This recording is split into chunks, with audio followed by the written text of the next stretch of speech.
मासूम बच्चों की जिंदगी के साथ खिलवाड़ कर रहा है बाड़मेर का ये नामी स्कूल।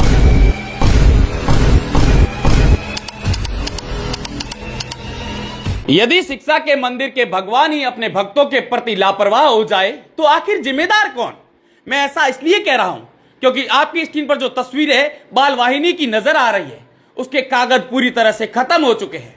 यानी 15 साल हो चुके हैं वो सड़कों पर भाग रही है, रोजाना हजारों बच्चों को स्कूल लाती है और स्कूल से घर छोड़ने जाती है।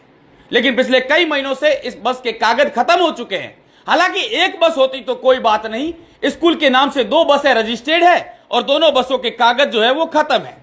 बसों के नंबर यदि मैं बताना चाहूं तो RJ04TA 1200 और RJ04TA 1201 दोनों बसों के कागज खत्म हो चुके हैं और स्कूल प्रशासन जो है वो मुकबधीर बनकर देख रहा है, वो उनको रिन्यू नहीं करवा रहा है। और जिम्मेदार अधिकारी, जिम्मेदार प्रशासन के वो लोग जो है वो भी इन्हें कोई रोकता टोकता नहीं है, क्योंकि ये बसें जो है ग्रामीण रूट में चलती है और ग्रामीणों से बच्चों को स्कूल लाती है और स्कूल से घर छोड़ने जाती है। लेकिन इस पर किसी का ध्यान नहीं जाता। ज्योति विद्यापीठ ऊंटखा की 2 बसें जो 15 साल पहले जो है रजिस्टर्ड हुई थी, उनके कागज खत्म हो चुके हैं। स्कूल प्रशासन को इस बात का पता है, लेकिन स्कूल प्रशासन जो है उन्हें रिन्यू करवाने की वजह उन बच्चों की जिंदगी के साथ खिलवाड़ कर रहा है। रोजाना उन 200 बच्चों को स्कूल लाता है और 200 बच्चों को स्कूल से घर छोड़ने जाता है। आखिर बीच में यदि कोई हादसा हो गया तो स्कूल प्रशासन से एक सवाल पूछना चाहता हूं कि इसका जिम्मेदार कौन होगा। मैं उन जिम्मेदार अधिकारियों से, उस जिम्मेदार विभाग से भी सवाल पूछना चाहता हूं कि यदि बच्चों के साथ कोई अनहोनी हो गई तो उसका जिम्मेदार या उसका भांडा किस पर फूटेगा, इसका जिम्मेदार कौन होगा?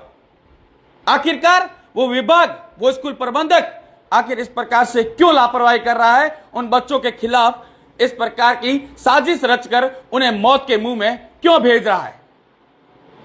रोजाना सैकड़ों बच्चों को इन बसों में स्कूल लाया जाता है, स्कूल से घर छोड़ा जाता है, लेकिन इस पर किसी का ध्यान नहीं जाता कि इन बसों के कागज खत्म हो चुके हैं। यदि कल कोई हादसा हो गया तो उसका जिम्मेदार कौन होगा? बच्चों को कोई नुकसान हो गया तो उसका जिम्मेदार कौन होगा?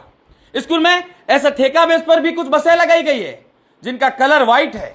हालांकि नियम कायदे कानून की बात करें तो उनका बसों का जो कलर है वो पीला होना चाहिए, क्योंकि बाल वाहिनी का कलर जो है वो पीला फिक्स कर रखा है, लेकिन इस पर भी किसी का ध्यान नहीं जा रहा है। आखिर स्कूल प्रबंधक और विभाग कब चेतेगा और कब इन बसों को रुकवा कर उनके खिलाफ कार्रवाई करेगा, ये देखने वाली बात होगी।